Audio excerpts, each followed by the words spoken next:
Right now, you're known as kind of the crazy guy with a boot on his head, and you've been running for president since 1992. But why Yes, should sir. people take you seriously now?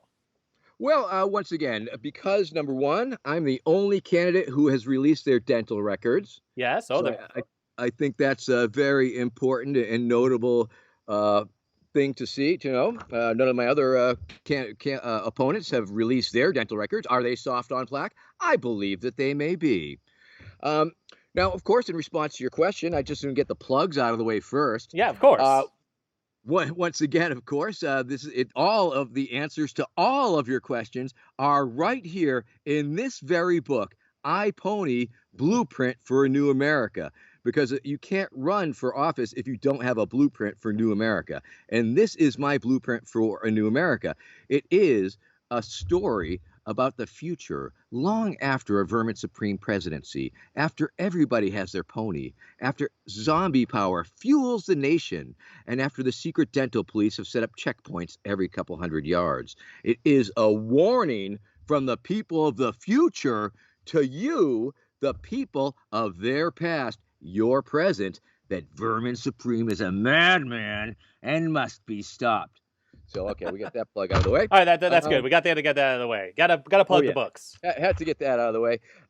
Plug the book. Want to plug the Vermin Supreme Institute, of course, Yes. because that is an exciting new endeavor. What is the Vermin Supreme Institute?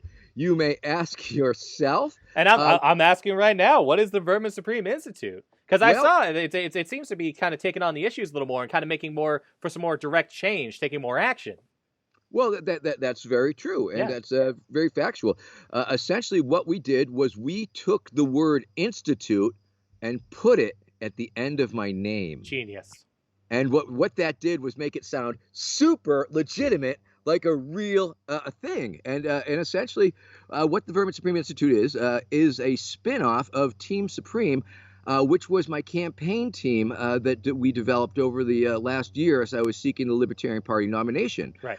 And as part of that campaign, I had probably 100 different volunteers at various points, a core of a couple dozen, and they all felt very strongly that these nonlinear messaging and absurdity and satirical takes on things was indeed a legitimate and desirable way to promote the Libertarian Party and move it forward and introduce it to the younger audience that would dig such things.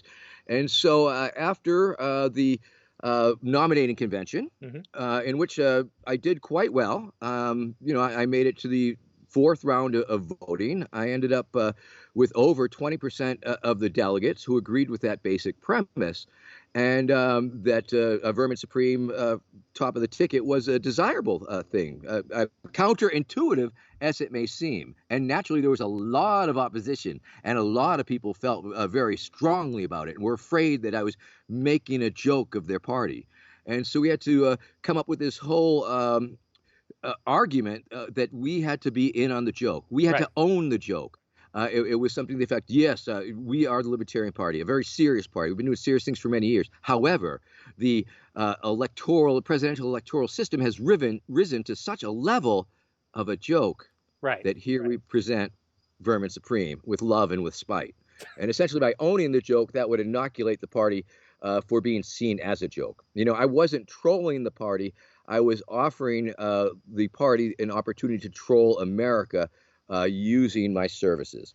Of course, I had been campaigning, as you point out, for Yeah. close to 30 years, a satirical, farcical campaign using simple yet elegant devices, including a rubber boot on my head. I mean, something so simple but so incredibly effective, utilizing the free ponies and the toothbrushing and all of these planks that had such cultural resonance that it allowed me to achieve a level of notoriety that allowed me to make a legitimate offer of my service as a candidate to the Libertarian Party, having developed such a wide reach and such an audience of supporters. I mean, the boot is magic. I mean, it has allowed me to amplify my free speech voice exponentially. It has allowed me to communicate with millions of people. It has allowed me to interact with media from across the flat earth. And so these were the things that were that I was presenting. And of course, there were some other very compelling arguments. 3.9 million high school kids graduate a year. I was saying, give me two of those years. That was 8 million kids. Add that to the 17 million college kids. That's like a pool of 25 million voters. Mm-hmm. And if I could get 1 out of 4 of those voters to have voted for me, it would have been the equivalent of 5% in the general election. So there were some very real compelling arguments that what I was offering was indeed a real offer. And of course, overcoming the whole joke thing Right. was part of it. But once again, it's utilizing the humor, the absurdity, the discordia as the sizzle, as the eye attention grabbing device, and then I would pivot to more actual libertarian based answers. It Because was a very, very interesting campaign. yeah. I mean, this year, seeking the Libertarian Party nomination was the first real campaign of my life. It was the first time that I actively actually tried to achieve a goal of a nomination of a party and did fairly well. And I was recruited. My campaign manager, Desiree Lindsay, reached out to me from Texas and wanted to know if I wanted to run a serious campaign. And I agreed to that and did just that. And I transformed from a parody politician to an actual money grubbing politician. Like Cinderella. I raised more money the last year than I raised and spent on every other campaign combined for the last 30 years. And I debated all the other libertarian candidates. I mean, of course, because the beautiful thing about America, anybody can run for president. Right. And so I have utilized that as that is the niche that I have used to hammer away at this message. So anybody can run for president. And then the funny thing about it's a self-declarative statement. Once you say the magic words, I'm running for president, you are. Nobody can disprove it. I mean, maybe you file with the FEC, maybe you get a few votes, maybe somebody gives you a few bucks, but it's not necessary. And Right. so it becomes this self-fulfilling self-declaration that becomes reality. And why did they reach out to you? Like, so you say they approached you. Was it because your humor appeals to young people? Kind of the absurd, because I know young people even a little bit older than the young people now. I'm 30, but like I look at everything, I'm like, everything's a joke. This is all BS. But like, your platform is like, hey, I'm literally spouting a bunch of BS, a bunch of funny stuff, but there's realness behind it. Like there's actually issues. Yes, I mean it's always has been a joke, but it's always been a very serious joke, Right. And the humor has allowed me to use it, critique the entire system. I mean, when I went viral in 2012, for example, when I glitter bombed Randall Terry and all that up in New Hampshire, because it was not perceived to be a partisan attack on any candidate or party. It was perceived, rightfully so, as a much broader critique of the system. And that gave me a great audience across the political spectrum, from Certainly. hard right to hard left, everything in between. And it's just I've been very blessed to be able to get to this point.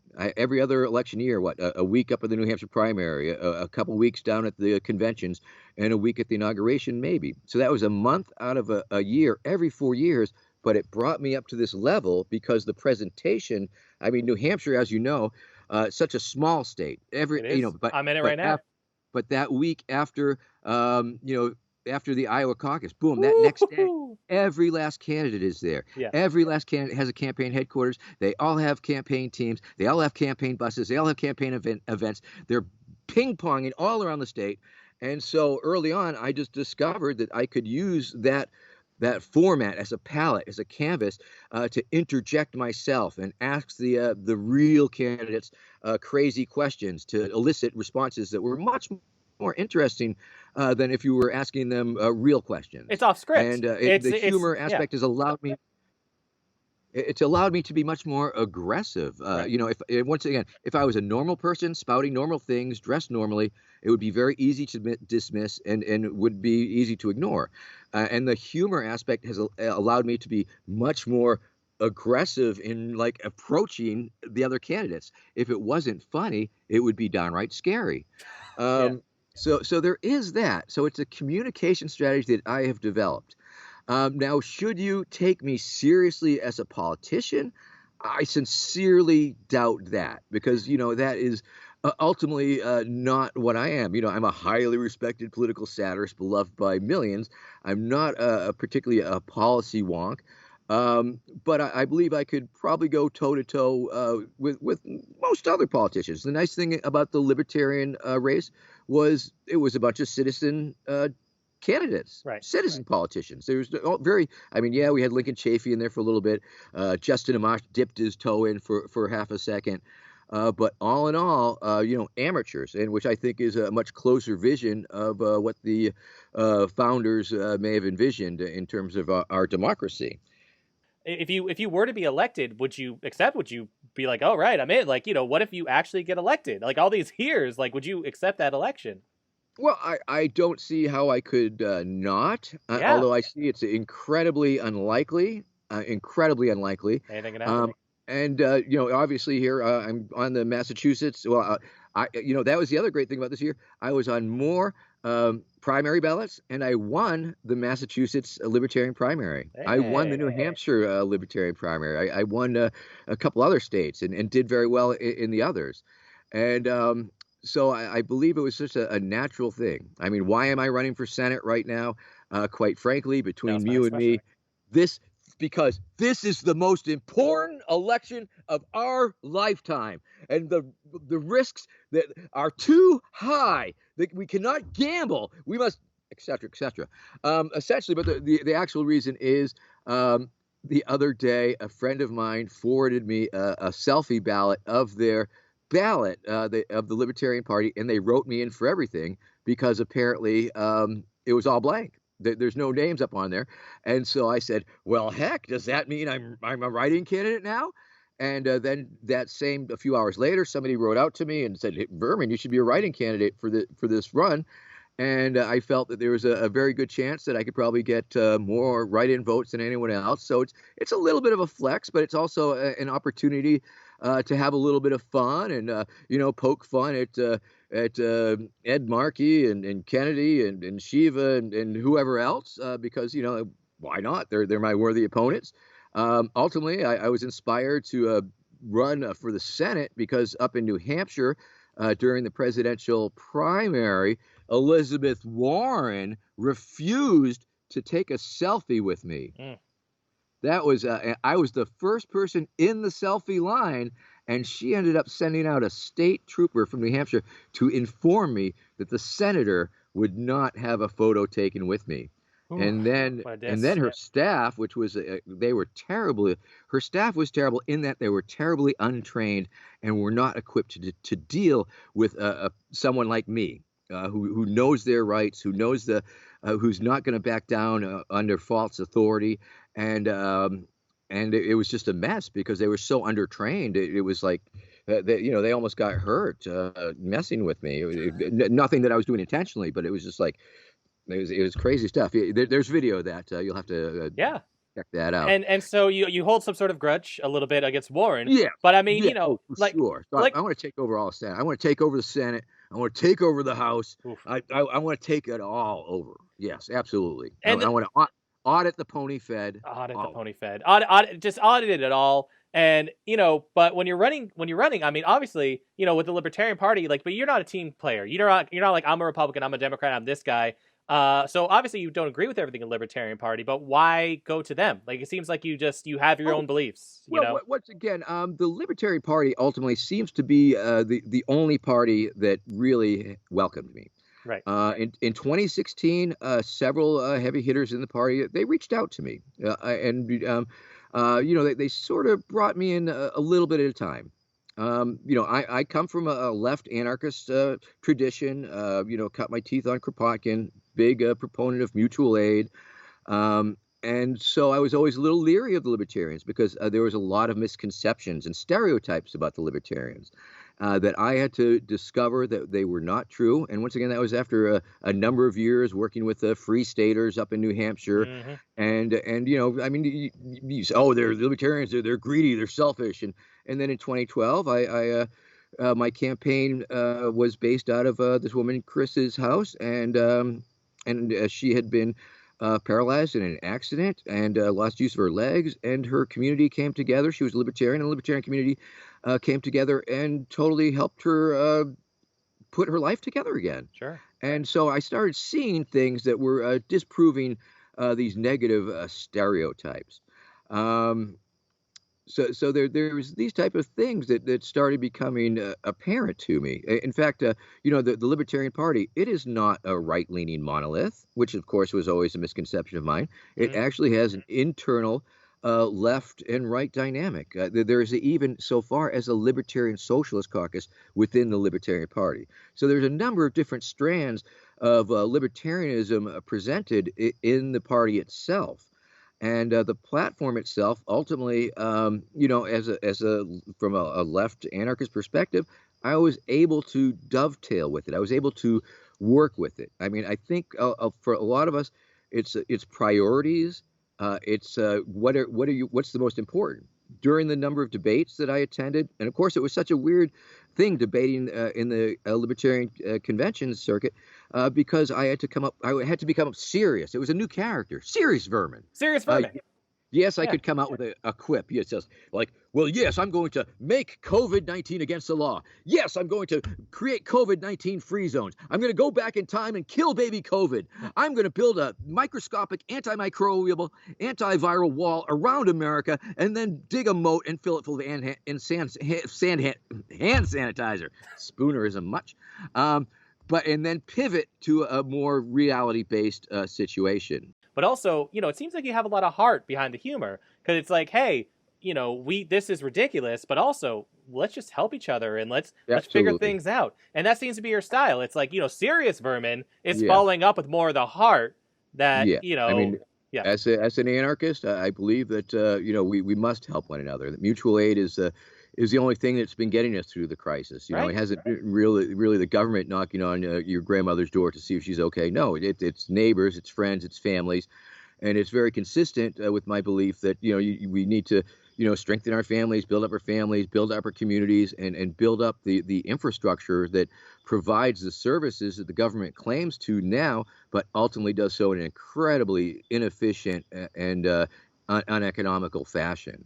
This recent move to be a writing candidate, it's another way to get people like me to ask you questions, kind of get your platform out there, and just say, hey, there's another way you can go about things. It's kind of getting the message out there, and that would be probably your intention for being Ultimately, this ready. Yeah, ultimately, yeah, yeah, yes, and of course, I think it's worthwhile noting that you know I was seeking the Libertarian Party nomination, I was indeed it was a serious campaign. right, Once I did not achieve that nomination, I essentially reverted back to being a pretend candidate, if you will. right. And so, you know, I was pretending to seek the Democratic nomination for a few minutes, and then I was pretending to seek the Republican nomination up until yesterday. I actually tried to. I reached out to Governor Weld in an attempt to purchase his delegate because Ooh, he did get one delegate from Iowa, and I thought maybe we could do a little pony trading because isn't that what yeah. politics is about? And so, yeah, I mean, this particular little writing exercise, it's a lark. It's a little bit of a lark. It's a little bit of a laugh. It's not as serious a campaign as my presidential attempt. But nonetheless, I think it's important because I do believe that I have ended up inadvertently representing a certain something to a number of certain people. I am regarded with you know different level because what I do operates on so many different levels.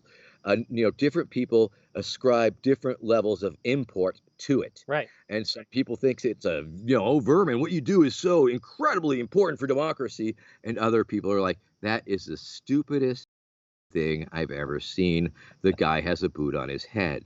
Right. And you know, everybody's right. They're totally correct. And yeah, so it's totally like that. And Do you miss? It's all here in my It's in the book. book. It's in the book. Blueprint for New America. Available at iPonythebook.com. And of Ooh. course, you definitely want to check out Vermin Supreme 2020.com because it's still my name and it's still the year 2020. And it works out very nicely that was my presidential site. But now that I'm running for Senate here in Massachusetts, it's relevant, and I could even dip in to my 527 maybe. I'm not sure. There's a lot of crazy stuff. It's crazy. Do you miss serious Vermin? Like, do you like you being a serious candidate for a little bit, being this new character, which is essentially being more real, what is real, reality is a construct. But do you miss that? Was that kind of fun to like? Not at all. I mean, right here, right now. I mean, I have never shied away from breaking the character or stepping aside from the character. Right. I mean, being the character is a whole lot of fun. It's improv. It's crazy. You never know what the interactions might take place on the streets or with the other candidates. But in terms of any sort of long form interview such as this or print or podcast, I'm always talking about reality based subjects. I'm not presenting myself as a crazy person fixated on free ponies and zombies. Because they're real issues. That is. Yeah, it's and fun. People who, yeah. Yeah. And it gives people, and I think one of the reasons that's such a fun and beautiful part is because it does give people the opportunity to pretend. Right. Adults very seldom are given the opportunity to really just exercise their pretend funny bone. And right. It's just providing a very yes. No, go ahead. Oh no. So obviously, the character Vermin is all about ponies and zombies and dental work, etc. But in reality, if you could make a big change in America, really, like to help people, like you said, mutual aid's important. But if you could change one policy or one big thing, what would you like to be doing? What would maybe the goal of all of this, a life of just being the satirist, that one thing can just change for the better? I refuse to speculate. Yeah. So, I mean, naturally, it would be a pony, because a pony for every American would indeed solve a whole lot of trouble. We're talking post-fossil fuel. I mean, right. the government's choice of subsidizing the fossil fuel industry has really gotten us to quite a pickle. Whereas if we were in a pony-based economy, things would be much better off. Now, the thing to understand about pony-based economics, or ponynomics, as I like to refer to it as, is that once we have universal pony ownership, once you own your pony, you have equity in your pony. Because if you own something, you have equity in it. And so you will be able to borrow against the equity in your pony. So essentially, we're starting with creating a class of pony-based debt. And once we have done that, we will be able to bring in the bestest and the brightest from all of the institutions to help create some of the most amazing, hard to understand, opaque financial instruments that we possibly can. And once we're able to do that, we will be able to build a bubble in the economy. Now, the other thing, of course, debt is a very important part of the economy. I mean, people buy debt, they sell debt. Banks make billions of dollars off of people owing them money. Countries owe each other all this debt. So it's it's a critical part of the economic infrastructure, debt is. And so once we create this bubble in the economy, this debt bubble, if you will, and it's going to be a really big bubble. And of course, bubbles are awesome in your economy. I mean, it means like everything's firing on all cylinders. Everybody's making tons of money. Wall Street's going through the roof. Everybody is super, super happy, buying their second homes, buying their cars, taking out cheap loans. I mean, yeah, bubbles are awesome. But the problem is, of course, that bubbles sometimes burst.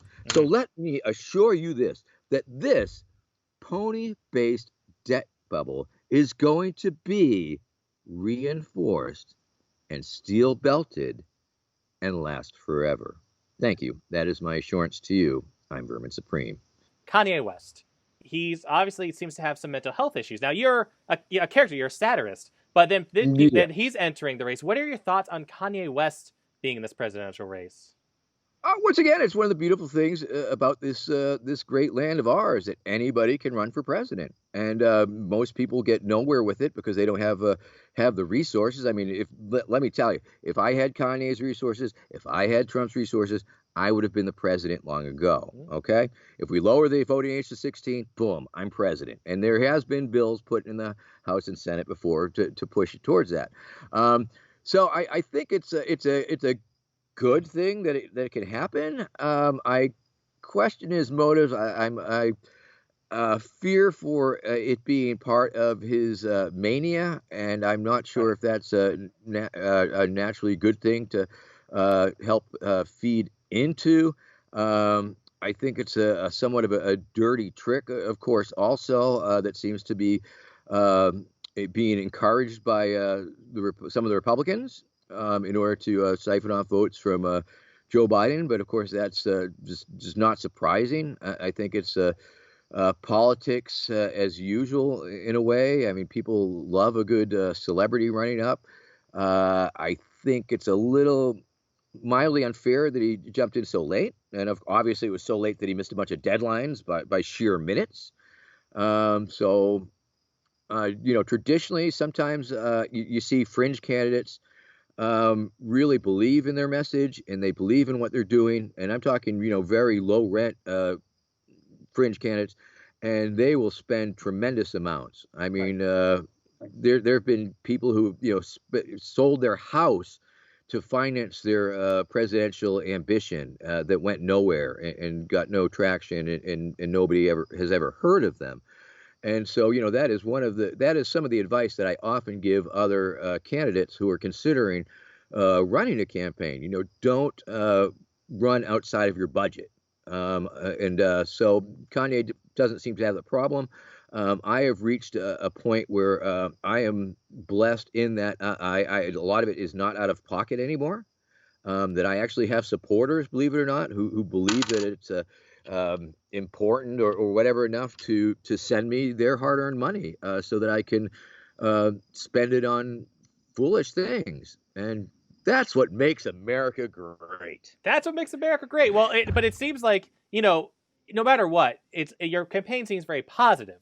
It's very positive. Either you're kind of fighting against negativity. You're fighting against what you think is wrong through satire. But it seems like there's a lot of positivity. And in the case of Kanye West, it kind of seems like that's kind of a negative thing. It's just I don't know. It's just I just see such a big difference there. There's a little bit. I Yeah. mean, yeah, I do believe that I was sort of the Marianne Williamson of the Libertarian Party there, in terms of really putting love and compassion to the forefront of the race, Right. and I really felt that it was very important. I mean, because there are a number of stereotypes of libertarians, and a few of them are true, and of course, I mean there are a lot of people who don't subscribe to the belief of mutual aid, compassion, and love as being the best and most reasonable path for humanity to continue. But I felt it was very important and very consistent with my activism and my entire existence as an anarchist and a human to use whatever influence that I have. And what level I do is debatable, but I certainly have a fair amount of political capital and a lot of goodwill that I'm always happy to piss away when I need to. Um, so I'm happy to do that. Even if I take up unpopular causes or support unpopular uprisings in the streets. That's the thing. It's like you're as not unreal as you are, you're real. You're true to yourself, and in a way of being untrue to yourself, because no matter what, who you are as a person, your core beliefs, they seem very rock solid, and they seem to be based in a lot of what you truly believe in, but which is then countered by the character who could change his belief every second. And it's Indeed. just, and it's interesting because that's almost like politicians will believe they change their minds all the time, say they believe in things, and then it changes every second. It's just, Absolutely. I mean, when I'm in, I mean, that's the beautiful thing about my character is, I can come out on all sides of any issue and come up with just the most absurd non sequiturs and nonlinear answers. And yet somehow, in the context of me presenting it as a Vermin Supreme lunatic with boot on head, it all hangs together and makes sense. and it's And almost like people are laughing with you. And then in the case of like some kids like Kanye West, people are almost laughing at him in a way that's like sad because of mental health issues, but people are laughing with you. It's and as far as I could tell. I think so. I Yeah, agree. I mean, it was very odd that I think the Libertarian Party had a lot of literalists in it. I don't know, but I believe that literalists are perhaps attracted to that party, and literalists seem to be the people who have the most trouble getting past the boot on the head and the silly talk, because they just can't understand that it's not literal. And so yeah, I think that's but I believe that most people get it. I believe that most people understand it. Most people enjoy it and think it's pretty funny. Now, and even my detractors, even people who hate my personal politics, oftentimes very much enjoy me and what I do, screwing with the system and screwing with other politicians. My fan base, sort of crawls over into some terrible places where I'd rather not.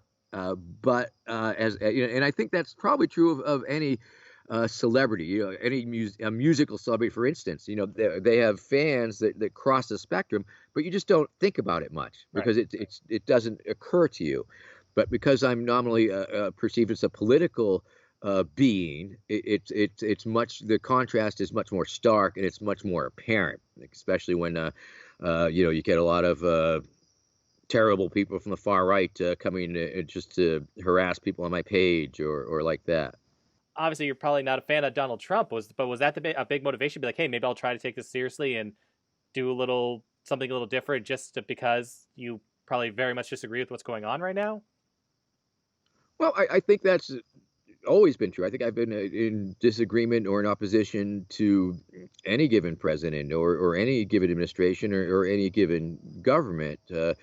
But obviously, the current one is way out of control. But I don't think that really affected my decision. Right. Although I did reach out to Stormy Daniels, and I did offer her to my vice presidency early on. She turned me down, and I was trying to recruit her because I think she would have been an amazing candidate to go against Trump. She could have been Hurricane Daniels. Yeah, for sure.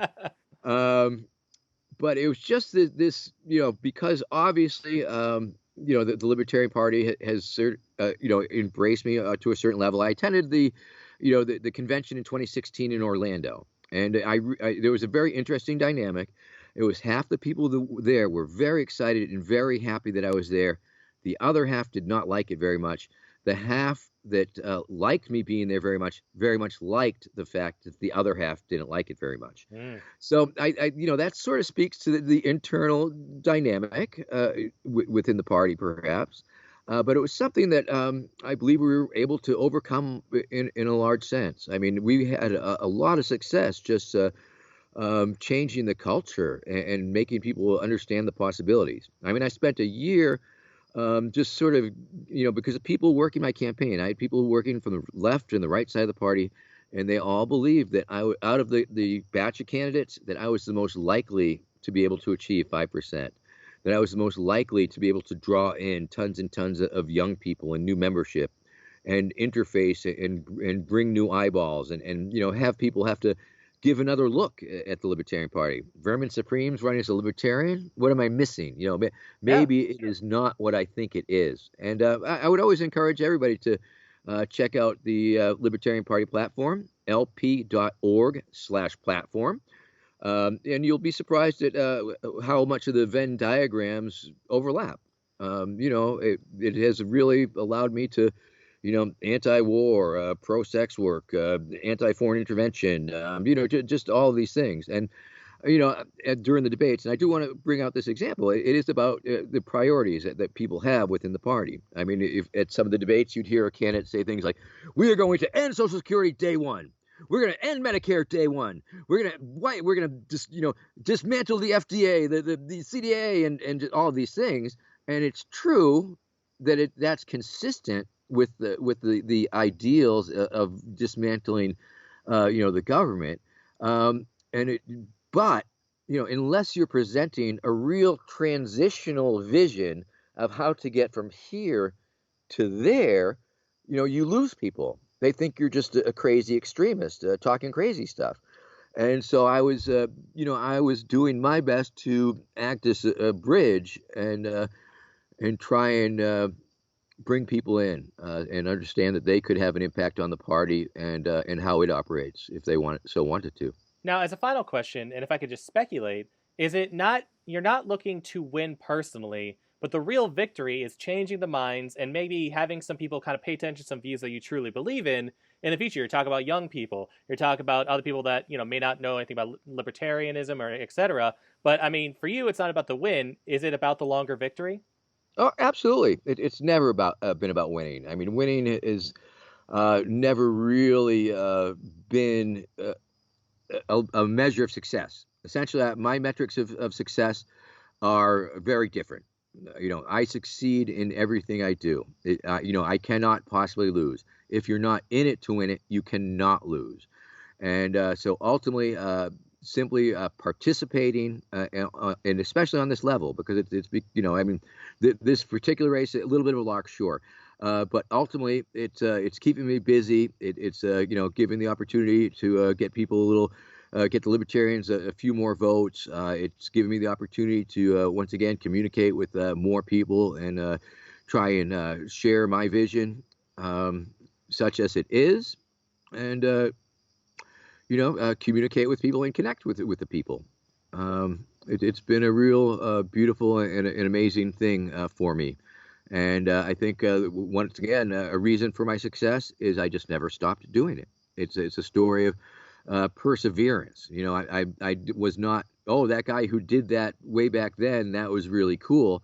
No, I'm that guy who continues to do it and do this thing. And every 4 years, the audience replenishes. Every 4 years, new kids are exposed to it. I've been hearing from grown-ups, parents with children, and their children are discovering me independently on their own. So I've become this multi-generational figure. I'm super crazy famous on TikTok. There's like probably 20 million hits on the Vermin Supreme tags. I'm like the voice of a new generation. Not my generation, no, but I am the voice of a new generation. Kids are anti-authoritarian. Kids are naturally nonconformists. Right. Kids love humor, and so for I'm just all of these things, and it's just been crazy that a lot of this is all clicked into place, and I'm just an overnight sensation. Hey, Friends, the road to Ponatopia will not be easy. that's right. We got to pony up. Not all of us will make it. There will be sacrifices, human sacrifices. But let me assure you this, that the road to Ponatopia will be paved with the glitter-encrusted skulls of our vanquished foes. Together, we will ride our ponies into a zombie-powered future. Well, yeehaw, Vermin. You have yourself a good one, Fred. All right. Thank you. Thanks very much. Hey, Thanks for the take it opportunity. easy. Have a beautiful day. You Bye-bye. too. Bye.